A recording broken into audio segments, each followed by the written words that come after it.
What is a lie you have told that has gotten so ridiculously out of hand that you've had to keep building on it and is now a part of your life?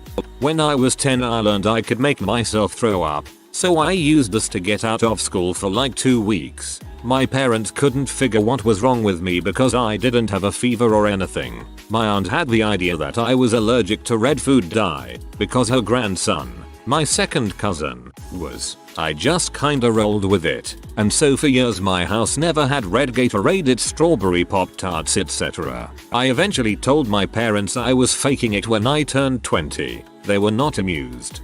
Well, assuming you moved out at 18, you cost them 8 years of strawberry Pop-Tarts, you monster. Told my employer that I was Jewish, not Jewish. Had to research all their holidays, pick a temple to be a member of, etc. Had to get a new job. I did this as an older teen, into my early 20s, except I said I was a Seventh-day Adventist. I did this so that while I was working in retail jobs I could have Saturdays off. I had a friend who was a SDA when I was a kid, so I knew that they held Saturday as the holy day instead of Sunday. I'm the kind of person that always leaves my shoes tied and just slips them on. I'm dating this girl for a couple months and then one day my shoe gets untied, but I'm too lazy to retie it. It really bothers her and she insists on me tying it. I really don't want to bend over and do it for some reason. It was around the time when Liam Neeson got his shoe tied by Olivia Wilde and I was crazy jealous because I really liked Olivia Wilde since watching House. She eventually asks me, "Don't you know how to tie your shoes?" In my head I'm seeing Liam Neeson getting his shoes tied by Oliver Wilde and how badass it looks. So I say, "Number. I never learned how. You can't tell anyone." To this day, when my shoe gets untied in public she will pull me off to the side away from other people and secretly tie my shoe. For some reason it makes her happy and it's the sweetest thing ever. I can't understand how she would even tolerate a grown man who doesn't know how to tie his own shoe. I'll never be Liam Neeson cool, but I found my Oliver Wilde. I'm 40 and I pretend I can't do up my own cuffs on my dress shirt so I can smell my wife's perfume and steal a kiss while she buttons them for me. When I was 13 I was playing World of Warcraft and someone asked me my age. 13 was so young, so I lied and said I was 14. Cause that meant I was so much more mature. Well, I kept playing WoW with the same group of people, and 4 years later they thought I was 18. Someone started asking me how my applications to college were going since I was that age. Being caught in the lie about my age, I played along and asked for advice. I played along with the advice, which resulted in me actually putting in a college application to a university, and I got in as a high school junior. So to keep up this lie about my age I now had to finish high school quickly so I could actually go to this university that accepted me. Great part is that I was able to do this by overloading my spring semester of senior year high school with online classes. Yay, Florida online high school. I managed to graduate high school a year early and went to university a year early to keep this lie going. So here I am, at a university 1,000 miles from my home state, finished my BS and am now doing a master's. All because 14 sounded way more mature than 13 on a freaking video game. Sorry for formatting. On my cell phone in the lab I am working in for my master's project. LOL. This is either 1. The greatest true story ever, or 2. The basis for the greatest true story ever. I was on Reddit and made up this story about how I was working on a master's project. A year later people asked me if I had applied to a doctoral program. Being caught in the lie.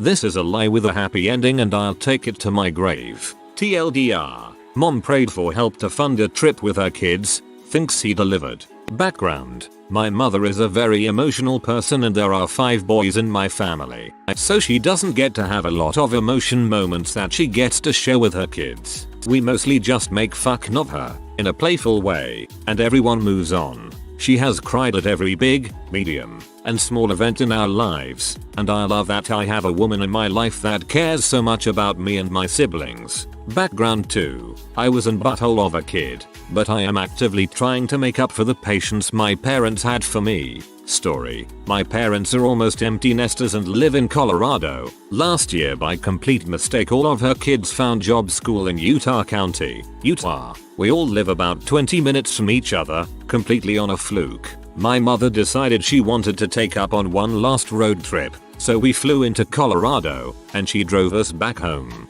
It doesn't sound like too much, but my family is poor and it was a very nice gesture. Plus there are places on the way we always used to stop at, like the Little America Hotel in WY, and the Grand America Brunch Buffet. All of this is far too expensive for my parents, so on the way I discreetly called and paid for everything. Or would sneak out during a meal to go to the bathroom and would slip a waiter a card. At each stop the staff would play along and mention how the room had to be changed so they gave it to us for free, or how a kind stranger paid for our meal. And I was never caught. My family's appreciation for the amazing people of the Midwest was too much for my mother, and she broke down to me and told me how she had no idea how she was going to pay for our trip, but she did it anyway because she wanted to be with her boys one last time before we were all too busy, or she too old. She then told me how she prayed for help and God gave it to her. I am not religious, but my mom is, and there is no way I'm going to tell her the most spiritual experience she had had in a long time was her sneaky son.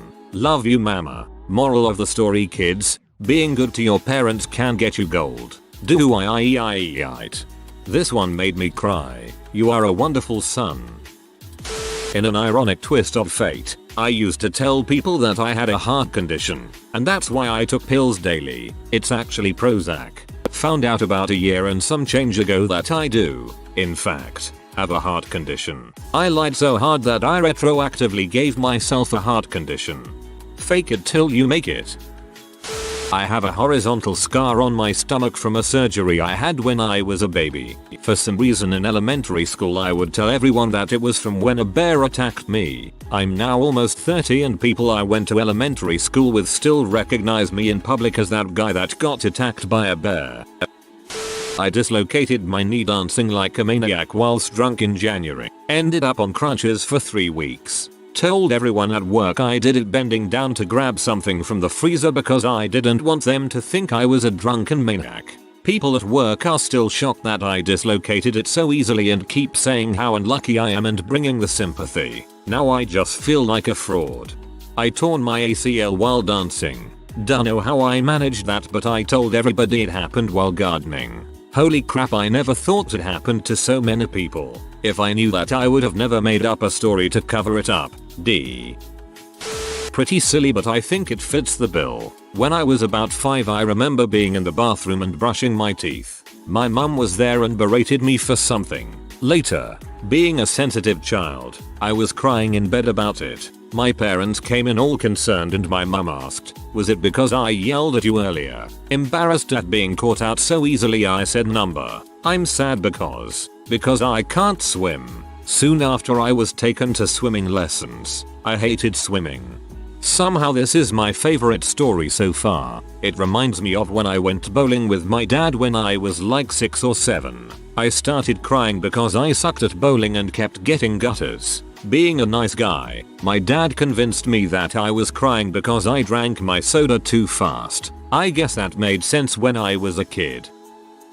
I am a professor and many times I will tell personal stories in an effort to demonstrate tough concepts. About half of these stories I made up at some point. I don't remember which ones are real and which ones are lies, so I just go with them and don't worry about it. I think you've reached a point where they're all true. Congrats. That I am allergic to bees. I was so scared of them in grade school and junior high that I convinced everybody that I am allergic so they don't judge me when I run from bees. As long as you are willing to experience the effects of an EpiPen when you don't need it, you're fine. Met my wife on one of those telephone chat dating things in the 90s. Basically, before OkCupid, you would sign up for a voicemail and describe yourself. We connected and went out but were both embarrassed for using it. Fast forward 18 years, we continue to tell everyone we met in the music section at Borders. A couple years ago, I went to a bar in a town I didn't expect to be in very often, and I decided to don a Scottish accent and make up a backstory for a fictitious version of myself. Now, I doubt my accent would have fooled someone actually from Edinburgh. But by the end of the night I had a group of Americans and one bemused Australian chatting with me about the things that make the US a strange place to visit from abroad. Shots were bought, backslaps given, and a good night had. I thought nothing else of it, until I was dating a girl from the next town over, and she took me to her favorite bar. That bar, we walked in, someone greeted me by my name, and I did the only thing I could do, cheerfully donned my fraudulent accent, explained that my business trip had been indefinitely extended, and spent the next 20 minutes furtively explaining to my date that I wasn't a con man, just an ex-actor with terrible impulse control. While me and my so were still dating, maybe 2 weeks or so in, she winked at me when I walked into the pub she worked in. Me being the goof that I am, winked back but messed it up on purpose and just sort of shut my eyes tight for a second, making her believe that I couldn't wink. Now it's over 6 years later and she still doesn't think I'm capable of winking. One of my favorite things to do is just stand behind her and wink my butt off, purely for my own amusement. When I was a little kid, I told my mom I really liked her tuna casserole. I was just trying to be nice and pay her a compliment since she seemed like she was having a bad day. Pretty much every time I go to visit her she has some tuna casserole waiting for me. I don't actually like tuna casserole that much, but it's such a sweet gesture that I don't have the heart to tell her to stop. This has been going on for over 30 years now. Oh man, I mentioned something like these are some nice beets at the dinner table once. Didn't even think that much of it. We ate beets for 2 weeks straight. I never dare to mention I like beets again. When I was younger, I walking home at night and the street lights were off. I got scared and starting running. Knocked myself clean out on a lamppost. Someone walking their dog found me and called the ambulance. I was embarrassed when I woke up. I told the nurse I was mugged. I was 12. My parents turned up at the same time as the police. I gave a description that sounded a lot like Gonzo from the Muppets and police were searching the area with sniffer dogs. Thank Christ nobody was arrested and I still haven't told my parents. Yes, I still feel guilty now. I think it definitely snowballed out of control and I still can't tell my parents because of reasons. My brother had a GF with a younger sister my age and they all came to watch me play baseball once. I was pretty smitten with the younger sister and so after the game I started bragging about how I played guitar. My brother laughed in my face and said I had got a guitar but it had been collecting dust for months and I'd never have the patience to learn an instrument anyway. I was so embarrassed by being called out and doubted. I went home, told my mom I wanted to take lessons again. And here I am 20 years later still playing guitar every day. At least something productive came from your lie. When I was a kid, I got the bright idea to put a knotted cherry stem under my tongue, and then show my sister an untied stem and magically tie it in a knot in my mouth in seconds. Fast forward about 20 years, my entire extended family thinks I have this weird ability to tie knots with my tongue. It's a complete lie. At this point I refuse to do it, and get almost defensive when people bring it up or ask to show it again. Pretty sure I got the idea from The Simpsons or Pete and now has stuck with me as a curse. Unbreakable Kimmy Schmidt Season 2 Episode 13. I can't tie a cherry stem into a knot with my tongue. I just always keep one in my cheek in case it comes up. Jacqueline. I am currently studying Chinese in Beijing. My Chinese isn't that great and listening is by far my worst skill, so I will often get asked questions that I think I understand but don't. For instance, I was asked if you can haggle prices in America and I told the class you can. Since I am the only American in the class, nobody knows any better. All my lies are small and completely accidental, but there are so many of them. If anybody in that class actually goes to America, they are going to be in for a big surprise. And if any of them spoke English, they would know I am not an 18-year-old from a small town with no buses, trains, or taxis, who doesn't know how to properly use a fork and knife. To clarify, the context of the haggling was definitely meant to be haggling like you would find in China, at a fruit cart or the fake name brand purse stalls, not like complaining to a manager till you get a discount or going to a flea market. I know you can do both of those things in America. A girl I lived with 2 years ago thought I was stealing her yogurt out of the fridge. I told her it couldn't have been me since I'm allergic to dairy, and now I still can't eat dairy in front of her or anyone from that friend group. She made me a dairy-free cake for my birthday. The guilt is eating me alive. Yeah, I ate the freaking yogurt and it was delicious. Also, I'm not a guy. I was scared of heights and would get sick by the sight of blood. Needed a job. Lied about all this to become a firefighter. I love my job. drive an ambulance to, and overcame my fears. Happy ending. Good. My sister has told our family that she was abducted by aliens. She says that they come and take her once every few months and perform experiments on her. My parents found her an abduction support group and she has to go to meetings once a month. This has been going on for 7 years now. She told me that she was going to tell them initially it was an April Fool's Day prank, but she let it slide a little too long. Now look what happened. My daughter was accidentally conceived in a threesome when our friend's birth control failed. We just told everyone that we got a surrogate because my wife wanted to focus on her career. No one actually knows that our friend didn't want to get an abortion, so my wife and I decided to take the baby in as if she was ours. It actually worked pretty well. In the past 4 years since, my wife has been promoted and is making $$ while I stay home with our daughter. My wife sometimes says that she accidentally had her cake and ate it because she now has a daughter and her body is still the same. I shat in a rock pool. We used to go camping in an idyllic beachside location with huge tides. 10m. When I was 12-13 we went for an explore and swim in the rock pools. I was away from the group and needed to poop, so I did. My parents were of the alternative persuasion and nude a lot of the time. I thought they would be fine with the naturalness of the thing. Wrong. 10 minutes later the group circles back and notice a huge stunned mullet. I was smirking until I realized that the sounds coming from them weren't laughter, but angry shock, led by my father saying, "Who shoots in such a beautiful spot?" Totally taken aback, I suggested a short round friend Razzie. Everyone believed me and it has stuck ever since. Even till today, almost 20 years later, the family brings up the time Razzie shat in the rock pool. When I was a kid, for birthdays, my mom would always get us whatever cake we wanted: chocolate, vanilla, cookie, ice cream, etc. Well, one year, I was probably about 8 or 9. She got me an ice cream cake. I don't like ice cream cake at all. It's not even cake. I like cake. I like ice cream, but not ice cream cake. Well, she was so happy that she had gotten my favorite cake and flavor right that I just went along with it. Then next year, I got another ice cream cake. Still didn't say anything, not wanting to hurt her feelings again. And again the year after that. This has been going on every year since, and I'm now 30. Only my wife knows that I don't like ice cream cake, so each year she secretly gets me a cookie cake for at home and we don't tell my mom.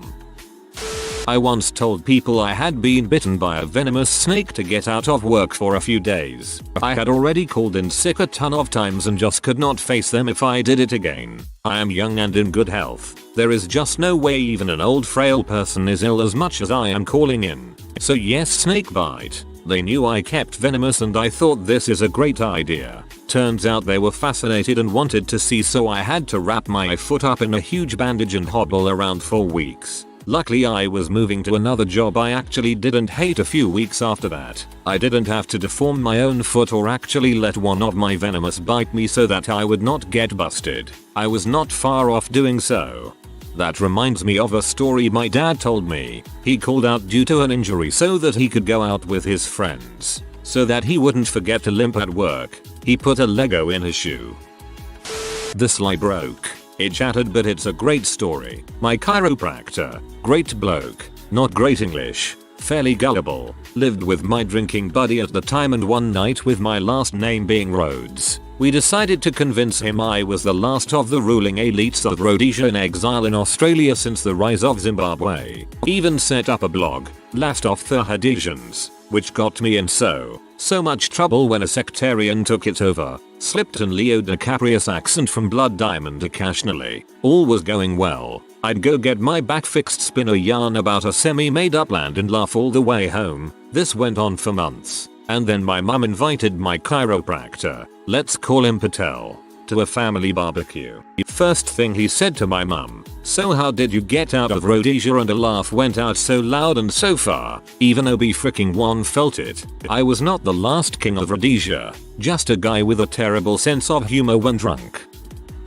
A friend of mine was in his second year of university and at a networking business development event at the school. This guy was never much of an academic but was someone you would call street smart and good with people. My friend hits it off with the CEO of pretty sizable company. At the end of their chat, the CEO says stay in touch and let me know when you're graduating. My friend is pretty quick on his feet and said he was an alumni, there to help mentor students and catch up with other alumni. CEO set up an interview in the marketing department because he liked my friend's ideas during their initial convo. Of course, since the department head was told by the CEO to interview the guy, it was just a formality. My friend got the job and dropped out of school. He is now the marketing director of another major firm. This is 8 years later, and had never graduated from university, though he puts it on his resume. But by now his work experience is so strong that no one even cares about the school. If you are new to the channel, you can subscribe. I publish new videos every day. Until then, check another video.